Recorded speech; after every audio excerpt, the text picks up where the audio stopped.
आप सबका मैं आज इस प्रेस वार्ता में स्वागत करता हूं और आज विशेष रूप से इस प्रेस वार्ता का आयोजन हिमाचल प्रदेश सरकार का जो 2 साल का सफल कार्यकाल प्रदेश के अंदर हमारे माननीय मुख्यमंत्री ठाकुर सुखविंदर सिंह सुक्खू के नेतृत्व में पूर्ण हुआ है। प्रदेश में एक कलेक्टिव एफर्ट है, एक टीम वर्क है, जिसमें सब लोगों का योगदान उनकी अध्यक्षता में रहा है, जिसमें सभी हमारे उप मुख्यमंत्री, सभी मंत्रीगण और सभी विधायकगण, सब लोगों ने अपने अपने निर्वाचन क्षेत्र में हिमाचल प्रदेश के हर इलाके में समानता के साथ विकास करने का जो एक दृष्टि रखी है, जो एक सोच रखी है, उसके 2 साल का कार्य पूर्ण हो रहा है। और निश्चित तौर से इसमें बहुत सी उपलब्धियां भी है, बहुत से चैलेंजेस भी सरकार को इस 2 साल के कार्यकाल के अंदर रहे हैं। और मैं तो हमेशा ये बात कहता हूँ कि क्योंकि सरकारें कंटिन्यूटी में चलती हैं, व्यक्ति बदल जाते हैं, पार्टियां बदल जाती है, मगर सरकार कंटिन्यूटी में, चाहे वो प्रदेश की है, चाहे वो केंद्र की है, वो चलती रहती है। और जो आपका एक किस्म से बैलेंस शीट होता है सरकार की, उस बैलेंस शीट में liabilities, assets, profit and loss, ये लगातार निरंतर चलता रहता है। तो जब हमने सत्ता संभाली तो बहुत से एसेट्स भी मिले, मगर उसके साथ साथ लायबिलिटीज़ भी पूर्व सरकार के समय से हमको मिली, जिससे प्रदेश में जो गति विकास की होनी चाहिए थी उसको कहीं ना कहीं रुकाने के लिए बहुत से प्रयास किए गए, अलग अलग सेक्शंस द्वारा, अलग अलग क्वार्टर्स द्वारा। और जिस तरीके से खास करके जो ग्रांट्स एक पहाड़ी राज्य होने के तहत हिमाचल प्रदेश को, जब से प्रदेश अस्तित्व में आया है, since the time Himachal Pradesh has come into its एक स्टेटहुड के रूप में Himachal Pradesh has come into a different state, has come into being, तब से प्रदेश को जो एक अलग सहयोग केंद्र सरकार से मिल रहा है, उसमें भी कहीं ना कहीं हमको कमी देखने को मिली है। और मैं आंकड़ों के साथ ये बातें कह रहा हूँ। इसकी वजह से चैलेंजेस भी सरकार को आए हैं, मगर मुख्यमंत्री जी ने और सभी विधायकों ने, सभी मंत्रियों ने कलेक्टिवली एक सकारात्मक सोच के साथ इन चैलेंजेस से निपटने का प्रयास किया है। जिस तरीके की लगातार बात की गई है और आत्मनिर्भर हिमाचल को बनाने के लिए हमारे वेज एंड मीन्स प्रदेश के मजबूत हो, प्रदेश में ज़्यादा से ज़्यादा रोज़गार के साधन पैदा हो, प्रदेश में ज़्यादा से ज़्यादा इनकम के साधन पैदा हो, प्रदेश में ज़्यादा से ज़्यादा हमारा जो है इस तरीके की चीज़ें, चाहे वो हाइड्रो पावर है, चाहे वो ग्रीन हाइड्रोजन की बात मुख्यमंत्री जी समय समय के ऊपर करते हैं, उसको बल देने की बात की गई है, ई टैक्सीज़ को प्रदेश के अंदर बढ़ावा देने की बात की गई है। तो ये चीज़ें आने वाले समय में इसका एक लाभकारी फ़ायदा प्रदेश के युवाओं को तो स्वरोजगार के साधन में मिलेगा ही, मगर Himachal Pradesh will go down in history in contributing a long way in climate change, in global warming. और जिस तरीके से कार्बन क्रेडिट्स हिमाचल प्रदेश को मिलने चाहिए, ये भी एक हिमाचल प्रदेश के लिए, I would say it would be a feather in the cap of Himachal Pradesh. And when I say Himachal Pradesh, I am not referring to Himachal Pradesh government. I am referring to 70 lakh people of Himachal Pradesh. क्योंकि जब ये बदलाव हो रहा है, जब ये नई सोच आ रही है, तो इस नई सोच के लाभकारी हिमाचल प्रदेश की 70 लाख आवाम है। और वो किसी भी दल के हो सकते हैं, किसी भी विचारधारा के हो सकते हैं, मगर बदलाव प्रदेश के लोगों के लिए एक सकारात्मक सोच लेकर आ रहा है। और जैसा मैंने कहा कि उसके पॉजिटिव इम्पैक्ट हमको आने वाले समय में देखने को मिलने वाले हैं।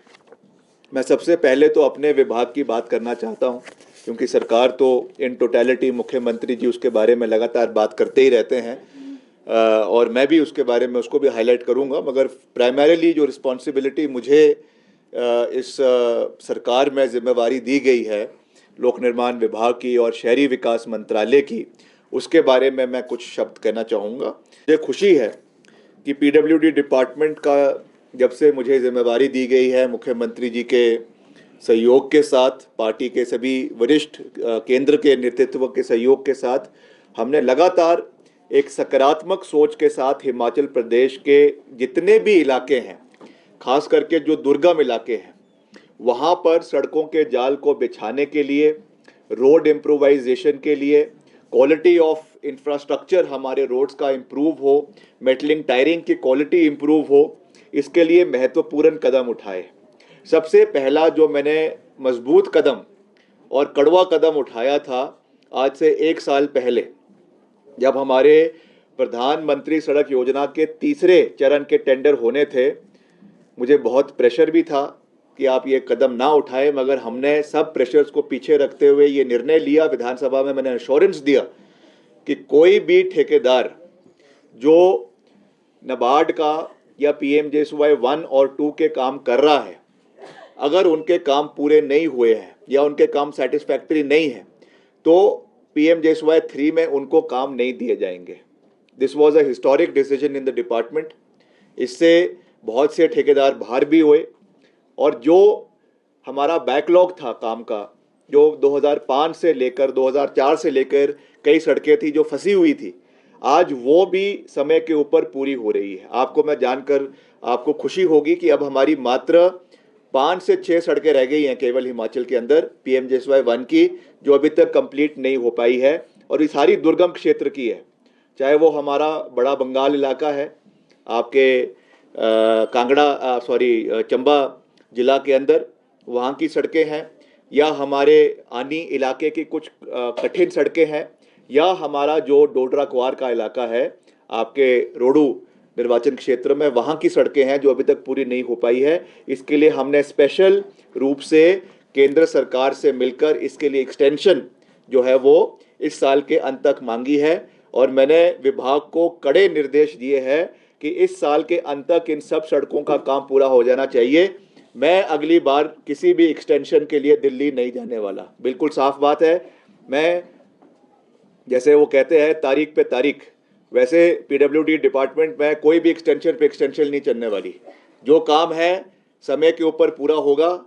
ठीक है, हमने माना कि कुछ दुर्गम इलाके हैं, कठिन इलाके हैं, वहाँ पे जो वर्किंग कंडीशंस है वो अलग है, डिफ़िकल्ट है, स्ट्राटा अलग है, पत्थर को काटना मुश्किल हो जाता है, इसलिए समय लग जाता है। मगर हमने 2 एक्सटेंशंस ले ली है। इसके बाद as PWD minister with full responsibility I am stating this कि हम इसमें कोई भी अब एक्सटेंशन नहीं मांगेंगे, और इसको इस साल के अंत यानी सितंबर 2025 तक, सितंबर या अक्टूबर 2025 तक इन कामों को पीएमजेएसवाई 1 के जो छूटे काम थे, जो रह गए थे, उनको पूरा कर लिया जाएगा। दूसरा, आपको मैं ये कहना चाहूँगा कि हमारी जो एलोकेशन है, ये हमारी जो है इस वित्तीय वर्ष की 2,806 करोड़ जो है वो डिपार्टमेंट को दी गई, और इसमें से 1,238 जो है 1,238 करोड़, ये अभी तक हम इसको सितंबर 2024 तक इसको खर्च चुके हैं। अभी भी इसका कार्य पूरी मजबूती से चला हुआ है। मैंने कुछ ही दिन पहले एक रिव्यू बैठक डिपार्टमेंट की करी, और उसमें हमने पूरा बल जो है वो कैपिटल एक्सपेंडिचर के ऊपर दिया है कि जितने भी हमारे प्रोजेक्ट चले हुए हैं, चाहे वो सीआरएफ के हैं, चाहे वो एनडीआरएफ के हैं, चाहे वो आपके पीएमजेएसवाई के हैं, नाबार्ड के हैं, उनका खर्चा पूरा होना चाहिए। बहुत जगहों पे हमको देखने को मिलता है कि पीडब्ल्यूडी वाले जो है अपना बुक्स को ढंग से खर्चा नहीं दिखाते हैं, और जब हम खर्चा नहीं दिखाएंगे तो निश्चित तौर से एडिशनल एलोकेशन ऑफ बजट जो होना है उसमें कमियां रहती है। तो इसके लिए मैंने डिपार्टमेंट को पूरे तरीके से टाइट किया है, और ये इंश्योर किया है कि समय के ऊपर काम भी होना चाहिए, और काम होने के साथ साथ खर्चा भी जो है वो किताबों के अंदर आना चाहिए, ताकि जो नेक्स्ट फाइनेंशियल ईयर में या नेक्स्ट हमारे जो साइकिल्स है, फाइनेंशियल साइकिल्स है, उसमें जो बजटरी एलोकेशन समय समय पर हर 6 महीने में या 3 महीने में जो एलोकेट होना है वो समय पर हो और समय में उसका फायदा जो है वो प्रदेश को मिले। और आप ओवर द पास्ट 2 ईयर्स, 2 साल के हमारे सरकार के कार्यकाल में हमने 1370 किलोमीटर सड़कें जो है नई प्रदेश के अंदर पिछले 2 साल के कार्यकाल में बनाई है। और ड्यूरिंग दिस पीरियड एक इसी समय में 1190 किलोमीटर की आपकी क्रॉस ड्रेनेज, क्योंकि मैं हमेशा इस बात को बल देता हूं कि सड़कें बनाना एक बात है, मगर उसके साथ साथ जो क्रॉस ड्रेनेज है, क्योंकि पानी की निकासी, पानी का जो एक बहाव जाता है जिसकी वजह से सड़कें जो है वो खराब हो जाती है, इसलिए हमने क्रॉस ड्रेनेज के ऊपर और कलवटों के ऊपर बहुत ज़्यादा ध्यान दिया है। ये बात मैं आपको विद फुल रिस्पॉन्सिबिलिटी ये बात कह रहा हूँ कि हमको इसको बढ़ाना है।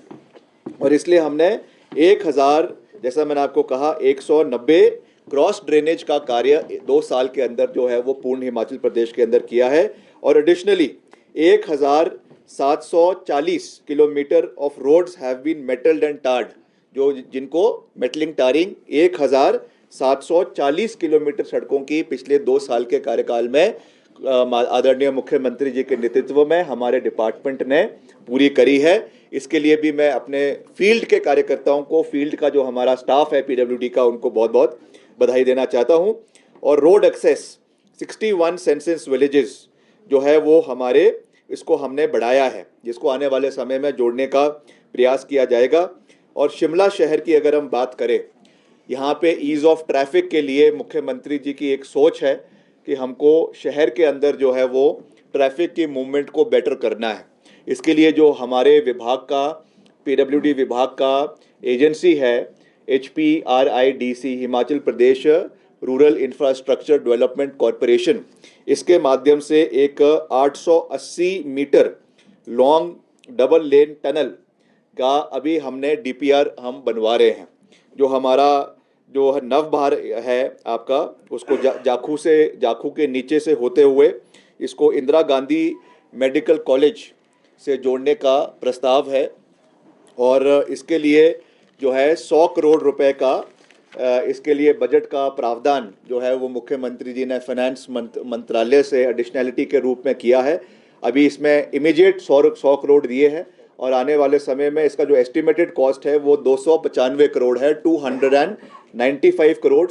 तो एक बारी जब इसकी सारी प्रक्रियाएं पूरी हो जाएगी, इसकी अलाइनमेंट्स, इसकी DPRs पूरी हो जाएगी, उसके बाद इसका प्रोसेस आने वाले समय में शुरू कर दिया जाएगा।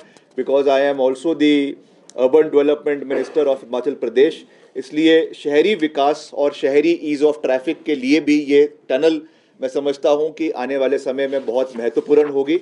इस पर हम पूरी मजबूती से आने वाले समय में जो है वो कार्य करेंगे, इसका भी मैं पूर्ण रूप से विश्वास दिलाना चाहता हूँ। और उसके साथ साथ जो हमारा PMJSY 3 है, PMJSY 4 है, प्रधानमंत्री ग्राम सड़क योजना का जो चौथा चरण है, ये भी हमारे लिए बहुत महत्वपूर्ण है। क्योंकि अभी मैं लगातार प्रदेश के हर क्षेत्र का हम दौरा करते हैं, दुर्गम से दुर्गम क्षेत्र का हम दौरा करने में विश्वास रखते हैं। कुछ समय पहले मैं भरमौर गया था, अभी कुछ दिन पहले मैं डोडरा कुआर का हमने दौरा किया, अभी कुछ दिन बाद हमने जो है वो तीसा इलाके का दौरा रखा है। अभी भी हिमाचल प्रदेश के अंदर कई ऐसे छोटे आबादी के गांव हैं जिसमें 2011 का जो हम सेंसस पकड़ रहे हैं, जिसके हिसाब से करीबन आपके 650 से लेकर 700, मैं गांव नहीं कहूँगा उनको, मगर आबादी दे इलाके हैं जिसमें 100 लोगों की या 200 लोगों की या 250 लोगों की आबादी है, उनको सड़क मार्ग से हमने जोड़ना है। इसके लिए हम केंद्र सरकार का भी पूरा सहयोग ले रहे हैं। ये केंद्र सरकार की योजना है, प्रधानमंत्री सड़क योजना का चौथा चरण। तो इसको हम आने वाले समय में, अभी जब पीछे जो हमारा सेंट्रल बजट आया था उसमें इसकी घोषणा हुई है। अभी तक इसकी जो क्लियर मोडालिटीज़ है प्रदेश सरकार की ओर से, हम उसको बना रहे हैं पीडब्ल्यूडी डिपार्टमेंट की ओर से, और उसको आने वाले समय में जो है वो हम ग्रामीण विकास मंत्रालय केंद्र सरकार के साथ शेयर करेंगे। इसमें मैं एक महत्वपूर्ण जानकारी आपको देना चाहता हूं। हालांकि ये जो योजना है केंद्र सरकार की, ये केवल नए इलाके जो अभी तक नहीं जुड़े हैं उनको जोड़ने के लिए प्रस्तावित है। मगर हिमाचल की जो रोड कंडीशंस है, हिमाचल की जो जोग्राफिकल कंडीशंस है, उसको मद्देनज़र रखते हुए मैंने सीनियर अधिकारियों के साथ बैठक करी, जिसमें हमारे एडिशनल चीफ सेक्रेटरी है पीडब्ल्यूडी के या और अधिकारी है, और हम सब का डिपार्टमेंट का ये मत था कि नए सड़कों को जोड़ना तो एक बात है, नए आबादी को जोड़ना तो एक बात है, वो बहुत अच्छी बात है, वो हम कर रहे हैं।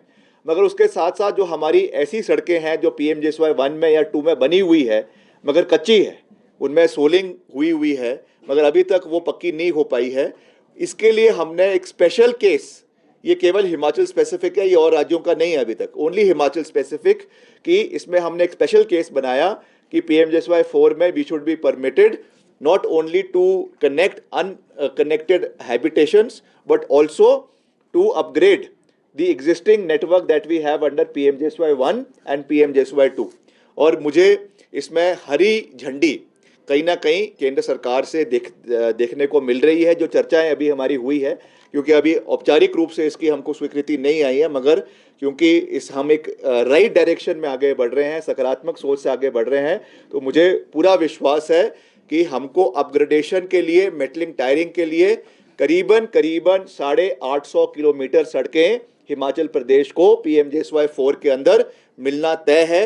इसकी औपचारिकता के लिए अभी बहुत जल्द मैं दिल्ली जा रहा हूं, और हम जो हमारे केंद्रीय ग्रामीण विकास मंत्री है आदरणीय श्री शिवराज सिंह चौहान जी, जो पूर्व में मध्य प्रदेश के मुख्यमंत्री भी रहे हैं, उनसे भी हम इस दिशा में मिलेंगे, इस विषय के लिए मिलेंगे, और हिमाचल को ये सौगात हम केंद्र से लेकर आएंगे, इसका भी मैं आपको पूर्ण रूप से विश्वास दिलाना चाहता हूं। अभी हाल ही में हमारे मंत्री हैं वो भी हिमाचल प्रदेश आए, और मुख्यमंत्री जी के साथ एक हाई पावर्ड मीटिंग जो है हमने पीटर हॉफ में, उनकी मुख्यमंत्री जी की अध्यक्षता में और हमारे शहरी विकास मंत्री जी की अध्यक्षता में करी है। उसमें भी शहरी विकास को आगे बढ़ाने के लिए, चाहे वो हमारे पार्किंग्स है पूरे प्रदेश के अंदर, चाहे हमारा गार्बेज डिस्पोजल है, हमारा segregation of wet garbage and आपका ड्राई गार्बेज है, उसके लिए बेहतर इक्विपमेंट्स प्रदेश के अंदर आए।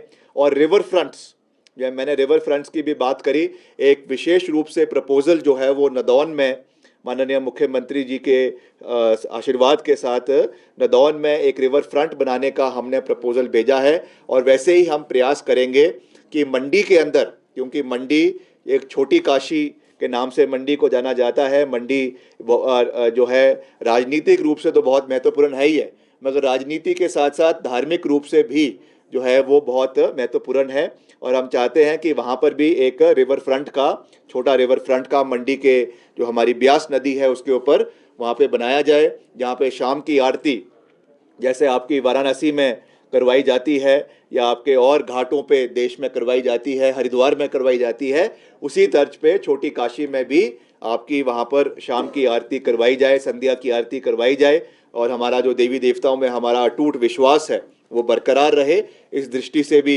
हम कार्य कर रहे हैं।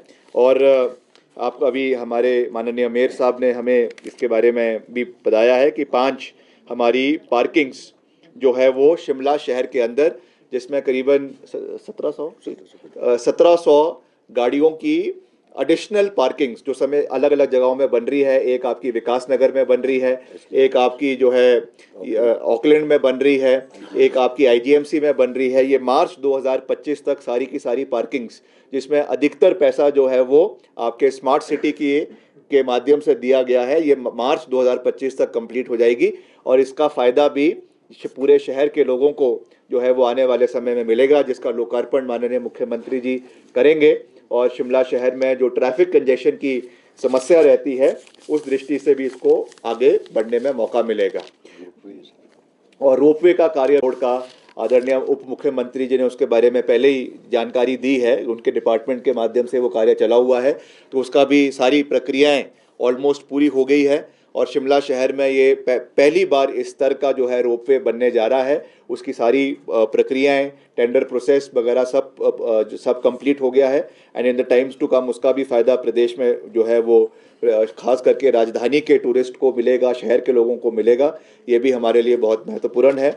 बाकी जो हमारे, मैं बहुत डिटेल में नहीं जाऊंगा, मगर जो हमारे मेन अचीवमेंट्स कांग्रेस पार्टी की सरकार की मुख्यमंत्री जी की अध्यक्षता में विभिन्न विभागों की रही है, उसकी आपको झलकियां, केवल हाइलाइट्स मैं यहाँ पे देना चाहूँगा। एक हमारी जो राजीव गांधी स्टार्टअप योजना है, क्योंकि मैं खुद युवा हूँ और आपको याद होगा जब चुनाव चल रहे थे तो मुझे हाईकमांड ने हिमाचल प्रदेश में रोज़गार यात्रा निकालने की जिम्मेवारी भी आदरणीय राजीव शुक्ला जी ने दी थी, और मेरे साथ जो हमारे सहयोगी है RS बाली जी, उनको भी ये जिम्मेवारी दी गई थी। तो हमने पूरे प्रदेश के अंदर जाकर युवाओं का समर्थन मांगा है। तो जो इमीडिएट रिस्पॉन्सिबिलिटी डिपार्टमेंट के साथ है, उसके साथ साथ एम्प्लॉयमेंट जनरेशन प्रदेश के अंदर बढ़े, ये भी हमारी रिस्पॉन्सिबिलिटी है, कलेक्टिव रिस्पॉन्सिबिलिटी है under the leadership of honourable chief minister. इसमें भी मैं कहना चाहूँगा कि जो स्टार्टअप योजना है, इसमें 680 करोड़ रुपए का बजट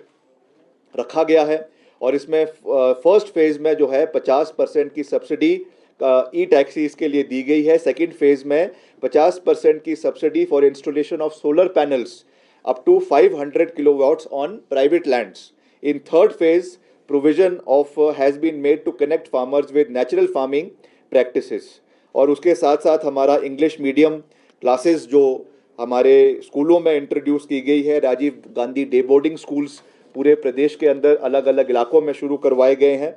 और इसके साथ डॉक्टर YS परमार के नाम पे स्टूडेंट लोन स्कीम भी शुरू करवाई गई है, जिसमें अंडर दिस स्कीम जो है हमारी सरकार 20 लाख रुपए के नॉमिनल इंटरेस्ट पे जो है जस्ट 1% पर जो है वो जो हमारे स्टूडेंट्स आगे पढ़ना चाहते हैं उनको उसमें सहयोग दे रहे हैं। और वैसे ही जो हमारी इंदिरा गांधी प्यारी बहना सुख समान निधि योजना है, महिला सम्मान योजना, इसके बारे में बहुत चर्चाएं भी होती है प्रदेश के अंदर। खास करके जो राजनीतिक प्रतिद्वंदी है, हमारे नेता प्रतिपक्ष है जयराम जी, वो तो कोई कसर छोड़ते नहीं है, क्योंकि वहाँ पर भी प्रतिस्पर्धा बहुत ज़्यादा चली हुई है। जैसे मुकेश जी कह रहे थे कि उनके अंदर आज ये चला हुआ है कि असली भाजपा कौन सी है, जो कांग्रेस से गई है वो है, या जो असली भाजपा मूल रूप से भाजपा के लोग हैं वो है। क्योंकि उनके अंदर जिस तरीके की प्रतिस्पर्धा चली है, तो एक वन अपमैनशिप का जो एक दिखाने की कोशिश की जा रही है, तो उसमें वो घेरने की कोशिश करते रहते हैं। तो उसमें भी मैं कहना चाहूँगा कि जो हमारा इंदिरा गांधी प्यारी बहना सुख समान निधि है, इसके तहत 1500 रुपये जो है एलिजिबल महिलाओं को दिए जा रहे हैं प्रदेश के अंदर। और आने वाले समय में इसको भी प्रदेश के हर क्षेत्र में जो है वो इसको फैलाया जाएगा। अभी जब हमारे 2 साल का जो कार्यक्रम होगा, उसमें भी मुख्यमंत्री जी इसको जिस इलाकों में अभी ये नहीं हुआ है, वहाँ पर इसको आने वाले समय में वहाँ पर भी दिया जाएगा। और इसके साथ साथ हमारा जो मिल्क परचेज़ है, ये भी बहुत महत्वपूर्ण है। अभी हाल ही में हमारे जो मेरा ग्रीक क्षेत्र है रामपुर बुशहर, वहाँ पे मुख्यमंत्री जी आए थे, और वहाँ पे जो हमारा नीरत का मिल्क चिलिंग प्लांट है, उसकी कैपेसिटी को बढ़ाया गया है। अब वो करीबन 50 लाख लीटर दूध वहाँ पे प्रतिदिन जो है वो उसकी प्रोसेसिंग करवाई जा रही है।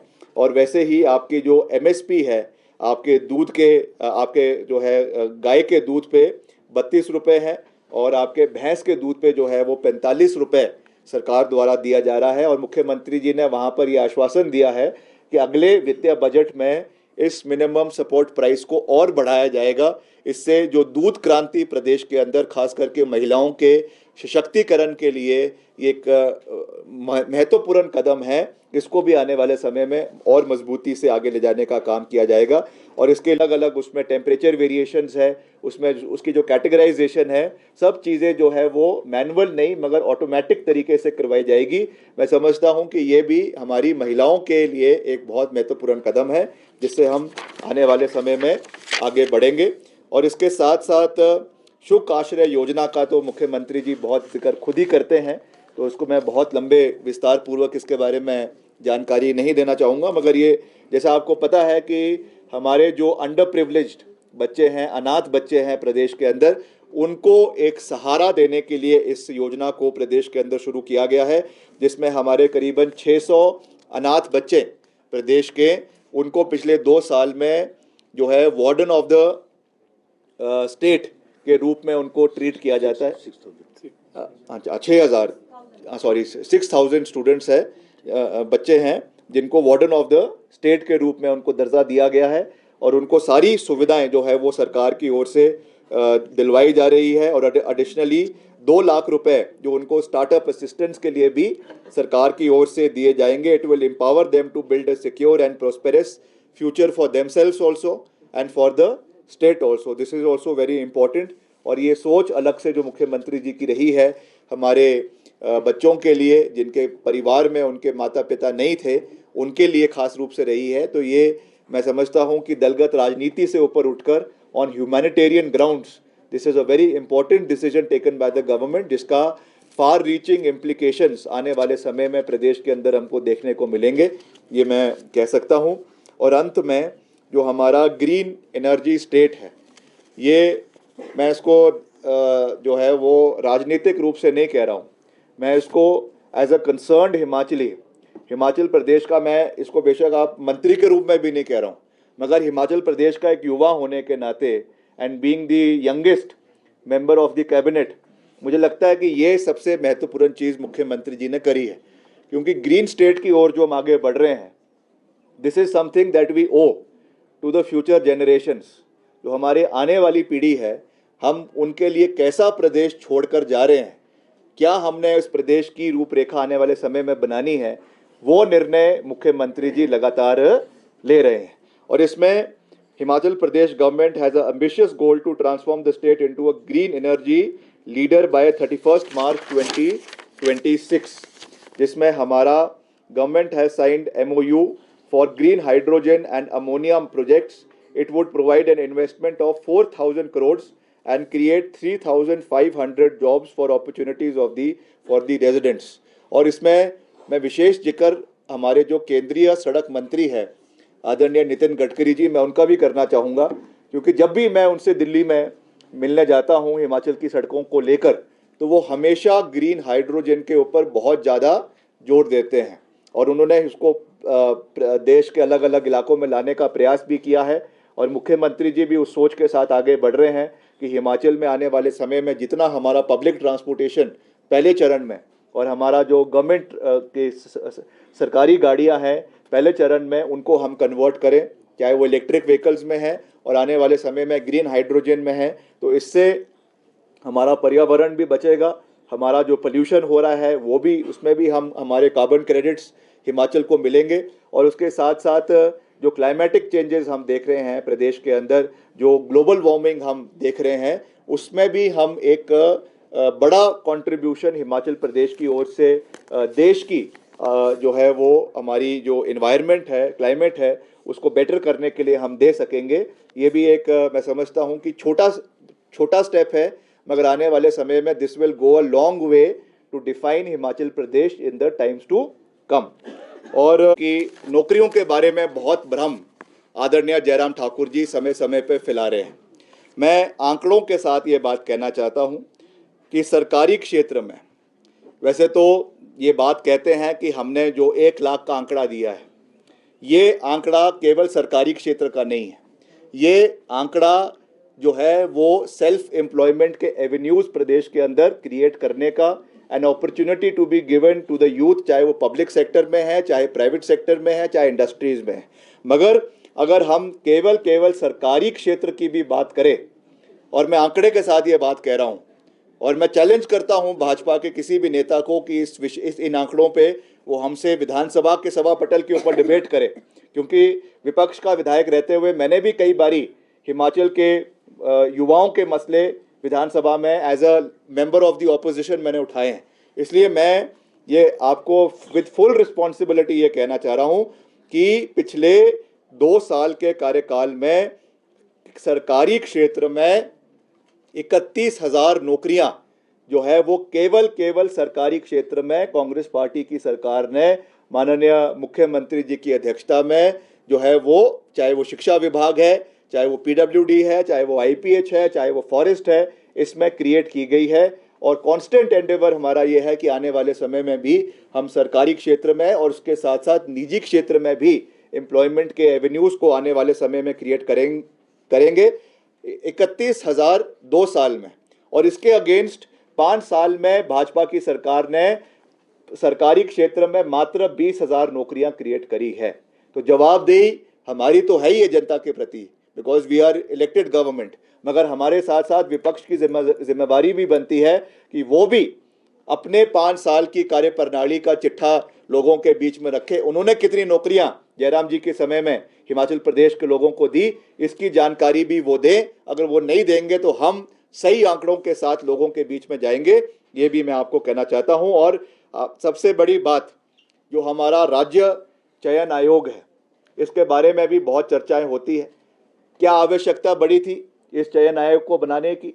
अगर सब कुछ जो पहले Himachal Pradesh service selection board था, सबऑर्डिनेट सर्विस सिलेक्शन बोर्ड था, अगर उसमें सब कुछ हंकी डोरी था, if everything was right in that so called recruitment board, तो आज इसको बनाने की आवश्यकता ही नहीं पड़ती। मुख्यमंत्री जी को इसको बनाने की आवश्यकता ही नहीं पड़ती। But this step had to be taken because of the malpractices which happened in the previous government. जिस तरीके के घोटाले हुए, पुलिस भर्ती की घोटाला हुआ, कांस्टेबल्स के घोटाले हुए, या और हमारे रिक्रूटमेंट में घोटाले हुए, उसकी वजह से the chief minister was forced, the government was forced to abolish that previous recruitment board and make a new board in Himachal Pradesh। और अब इसकी पूरी प्रक्रिया शुरू हो गई है। इस बोर्ड के चेयरमैन भी बन गए हैं, इस बोर्ड के जो है वो सारे मेंबर्स बन चुके हैं।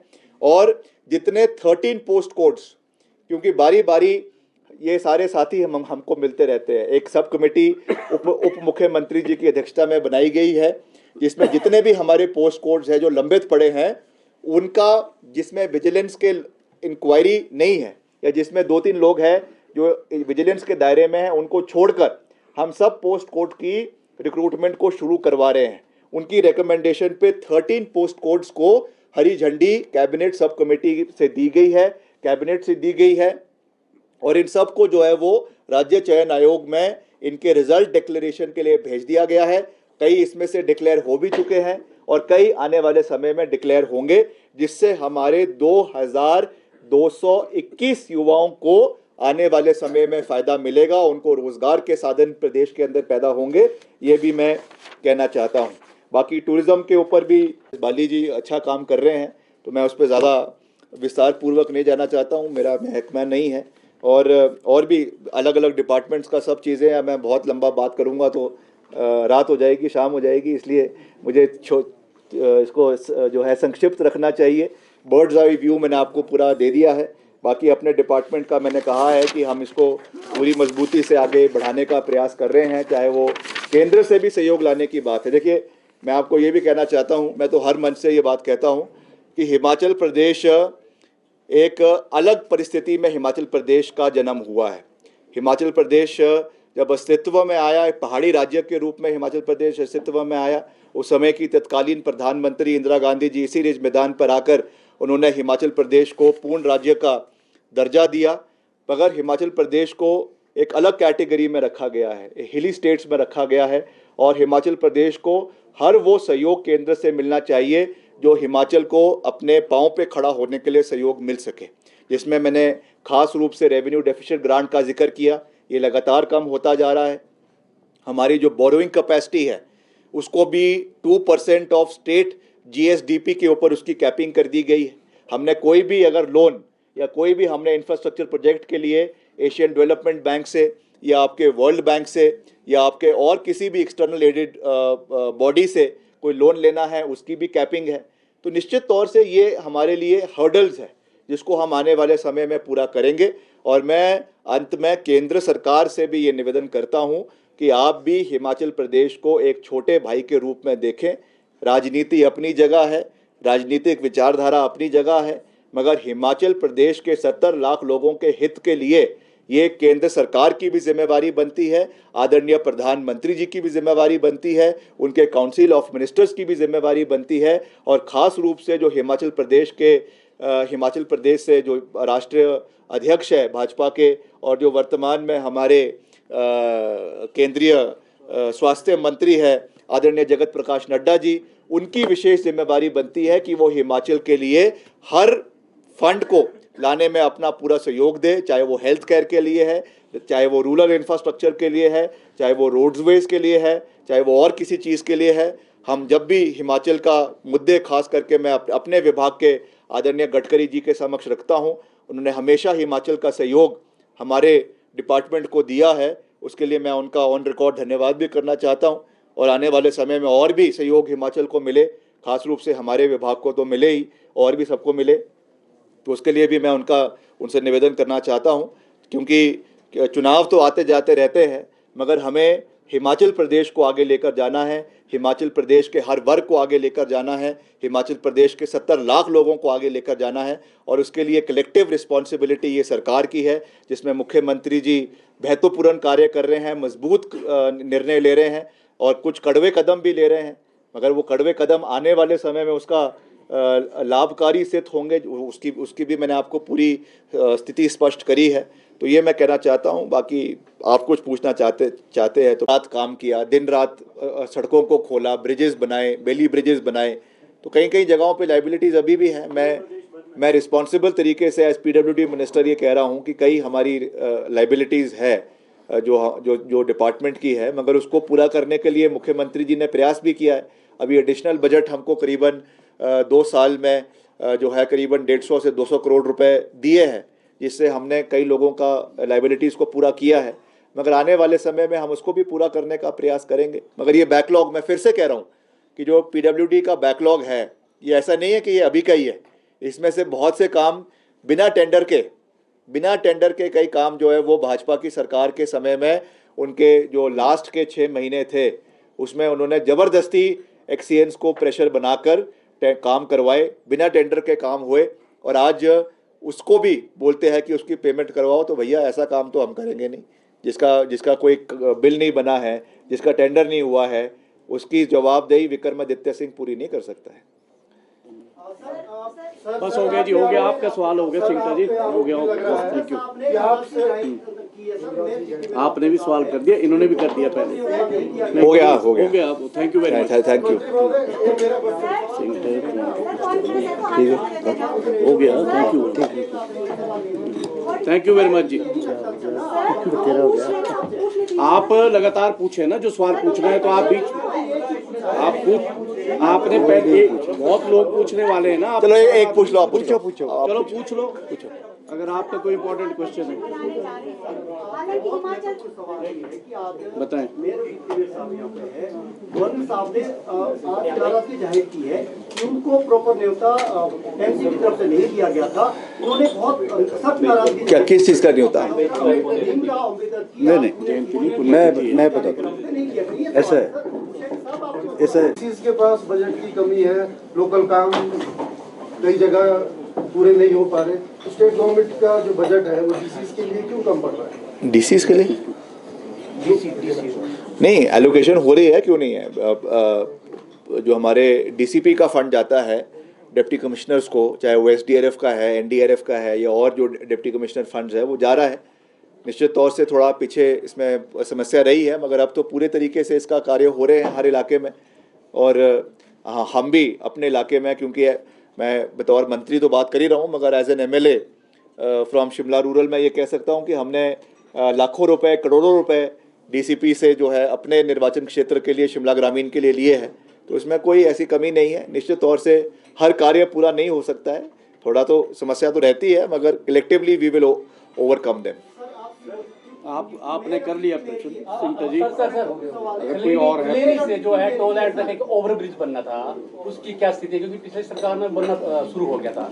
देखिए, अभी हमने उसका एक रिव्यू मैंने करी थी, जिसमें हमारे शिमला के माननीय मेयर भी थे और शिमला के हमारे माननीय MLA हरीश चनाठा, वो भी उसमें उपस्थित थे। और क्योंकि ये कार्य जो है ये CPWD द्वारा यही है ना, हाँ, CPWD द्वारा करवाया जा रहा है। और इसका डिपॉजिट जो है वो आपके स्मार्ट सिटी से CPWD को दिया गया है। मैं CPWD के मैंने अधिकारियों के साथ भी इस विषय में बात करी है और उन्होंने मुझे विश्वास दिया है कि जल्द से जल्द इसका कार्य जो है वो पूरा करवाया जाएगा। सर बीजेपी कह रही है कि कांग्रेस, एक पूछ लो ना, एक पूछ लो। में 3 गुट है, अगर एक गुट भी हमारे से मिल जाता है तो सरकार इमीडिएट डिसॉल्व हो जाएगी। कितना आप इससे वाकफ बैठे हैं सर? नहीं, इमेच्योर स्टेटमेंट्स है, इररिस्पॉन्सिबल स्टेटमेंट्स है। आप does it behove the Honorable ex-Chief Minister of Himachal Pradesh, who has also held the finance portfolio, इस तरीके की गैर जिम्मेदाना बातें जो वो करते रहते हैं, उनको नहीं करनी चाहिए। वो उनको अपने घर में झांक के देखना चाहिए कि क्या हाल भाजपा के अंदर है और क्या नहीं है। और कांग्रेस सरकार को बनाने में सब लोगों का योगदान रहा है। मुख्यमंत्री जी का योगदान रहा है, जो हमारे डिप्टी चीफ मिनिस्टर है उनका योगदान रहा है, पीसीसी प्रेसिडेंट है उनका योगदान रहा है, और सबसे बढ़ के प्रदेश के सभी कांग्रेस पार्टी के कार्यकर्ताओं का योगदान रहा है। It is a collective effort of everybody, जिसकी वजह से आज प्रदेश में कांग्रेस पार्टी की सरकार है। इसलिए हमें उनसे इसके बारे में कोई सर्टिफिकेट लेने की आवश्यकता नहीं है। We are only responsible to the people of Himachal Pradesh. प्रदेश की आवाम, 70 लाख आवाम से हमारी जवाबदेही है। भाजपा को हमारी कोई भी जवाबदेही नहीं है। सर, बीते 21 नवंबर से जो प्रदेश भर के विपक्ष कह रहा है इसके लिए हमारी बेरोजगारों की बढ़ती जा रही है, जो वादा किया था इसमें तो आप उनको कहते हैं, वो आपको कहते हैं, लेकिन बेरोजगारी की जो दर है वो तो बढ़ती जाती है, वो वादा पूरा करने में कहाँ। देखिए, हम इसमें पूरा प्रयास कर रहे हैं। मैंने जो आंकड़ा है, ये 31,000 का जो आंकड़ा है, ये मैं सरकारी आंकड़ा है, और ये आंकड़ा जो है वो हम इसको विधानसभा में भी रखेंगे। विधानसभा में भी जब चर्चाएं होंगी, वहाँ पर भी इसको हम on record with proof her department का उसमें जानकारी देकर रखेंगे। बाकी जो 1 लाख की बात की गई है, 1 लाख सरकारी नौकरी नहीं गई है। 1 लाख नौकरियां, चाहे वो सरकारी क्षेत्र में है, चाहे वो निजी क्षेत्र में है, चाहे स्वरोजगार के अवसर है, उनको प्रदेश में पैदा करने की बात की गई है, और उस दृष्टि से हम आगे बढ़ रहे हैं। प्रदेश में वित्तीय परिस्थितियां भी रही हैं, प्रदेश में आपदा भी आई है, डिजास्टर भी आया है, उसकी वजह से जितना इन्वेस्टमेंट प्रदेश में आना चाहिए उसमें भी कमी रही है। तो इन सब चीज़ों को मद्देनजर रखते हुए जितना हम कर सकते हैं उसको करने का पूरा प्रयास किया जा रहा है। मेरा सवाल ये, आपने ये कहा कि 2600 करोड़ रुपए रेवेन्यू हमने जनरेट किया 2 साल में, और कैसे ग्रांट में बढ़ रही है, गेस्ट कंपनसेशन बंद हो गया, तो आगे कैसे आप कैसे इम्प्रूव करेंगे? सैलरीज है और नहीं करेंगे। देखिए, हमारा जो कमिटेड एक्सपेंडिचर है हर महीने का सरकार का करीबन 1800 करोड़ का है, जिसमें आपकी पेंशन्स भी है, आपकी सैलरीज भी है, और आपका और भी जो खर्चा जो सरकार का होता है, जिसको हम रेवेन्यू एक्सपेंडिचर कहते हैं। अब आप वो तो जानते ही हैं, रेवेन्यू एक्सपेंडिचर का कोई भी कैपिटल क्रिएशन नहीं है, सिर्फ हमारा जो हमारी कमिटेड लाइबिलिटीज़ है, तो उसको हम मीट करने का पूरा प्रयास कर रहे हैं। मुख्यमंत्री जी ने तो अभी पीछे जब दिवाली के समय में 1 महीने में 2 बार पेंशन भी दी, 2 बार सैलरी भी दी, तो ये एक संकट है, इसको हम आने वाले समय में पूरा करेंगे। अभी कुछ दिन बाद मुख्यमंत्री जी दिल्ली जाकर केंद्रीय वित्त मंत्री से भी मिलेंगे, उनको भी हिमाचल प्रदेश की परिस्थिति के बारे में जागरूक करेंगे, और ये कहा जाएगा कि राजनीति अपनी जगह है, मगर जो अधिकार हिमाचल के हैं, चाहे मैंने PDNA की बात करी या और चीज़ों की बात करी, वो अधिकार हिमाचल को मिलना चाहिए, वो हमारा राइट है, और उसके लिए हम पूरी मजबूती से लड़ाई लड़ेंगे। हाँ जी, सब कुछ पूछ लेंगे। आप केंद्र में गए, वहाँ से बजट आपने काफी अच्छा आपका वहाँ पे हिमाचल को मिलना चाहिए, पर्टिकुलरली जो PDNA post disaster need assessment के रूप में जो 8,000 करोड़ का केंद्र सरकार की टीम ने यहाँ पर आकर ही जो पूरा सर्वे किया है, उस PDNA का अभी तक 1 रुपया हिमाचल प्रदेश को नहीं मिला है। ये दुर्भाग्यपूर्ण है। जहां आप बैठे हैं यहीं पर परसों 3 दिन पहले भाजपा के प्रवक्ता आए थे, राष्ट्रीय प्रवक्ता, उन्होंने कहा कि जो गारंटियां उनके जिक्र कर रहे हैं, अब गारंटियां पूरी नहीं हुई है, अगर गारंटियां पूरी नहीं की तो हम ईंट से ईंट बजा देंगे सरकार का और जनता के सामने। ये काम है, क्या कहेंगे? ईंट तो हम बजाएंगे, उनको ईंट बजाने की ज़रूरत नहीं है। ऐसी भाषा का उनको इस्तेमाल नहीं करना चाहिए। हिमाचल में आए हैं, उनका स्वागत है, मगर अपनी गरिमा का ख्याल रखें। और वो प्रवक्ता है जिनको मैंने एक बारी रेडिसन होटल में हिमाचल की असली पिक्चर दिखाई थी विधानसभा चुनावों के समय में, और वो वक्ता है जो कुछ दिन पहले जो है वो समाजवाद की सोच को छोड़कर जो है भगवाधारी बने हुए हैं। ऐसे जो है वो आया राम गया राम से हमको तो राजनीतिक रूप से सीखने की कोई आवश्यकता नहीं है। ठीक है, हिमाचल आए हैं, बात कर रहे हैं, अपनी बात कर रहे हैं, वो करें, मुख्यमंत्री हमने 10 गारंटियाँ दी है, जिसमें से 7 गारंटियाँ पूरी हो चुकी है और 2 गारंटियाँ और अभी जब 2 साल का कार्यक्रम होगा बिलासपुर में, वहाँ पे मुख्यमंत्री जी उसकी लॉन्चिंग करेंगे। 5 साल में 10 की 10 गारंटियाँ हिमाचल प्रदेश पे धरातल पे उतरेगी। ये हमारा वचनबद्धता है और हमारी जो कहते हैं उसको पूरा करते हैं। जो आपने प्रश्न किया है, सवाल उठाया है, जो मैंने पूरा पिछला सारा सिस्टम इसमें पूछा, मैंने कमिश्नर से भी बात की थी कि क्या इसका क्या व्यवस्था है इसकी, तो उसमें उन्होंने ये कहा कि एक बारी ऐसा हुआ था जब आचार संहिता लगी थी, पिछले साल, तो उसमें गवर्नर साहब उसमें इनवाइटेड थे एज ए चीफ गेस्ट जो कहते हैं। बाकी चीफ मिनिस्टर का ही उसमें होता है, उसमें कार्ड जाता है हमारा, कार्ड जाने के बाद फिर वहाँ से मैसेज देते हैं हमको वो कि हम आ रहे हैं या नहीं आ रहे, तो उसकी तरफ से वो मुझे नहीं लगता कि ऐसा वो मान सम्मान की बात है। वो अगर मैं पर्सनल भी मिलना चाहूँगा मैं मिल के आऊँगा और मैं जो पिछली पुरानी व्यवस्था है उसको भी बताऊँगा। एक बारी वो जब आचार संहिता थी तब वो चीफ गेस्ट थे और उसका कोई ऐसा मुझे नहीं समझ आया कि क्यों इतना हुआ, लेकिन अगर वो लगता है तो मैं पर्सनली मिल के आऊँगा। वो हमारे सर्वोच्च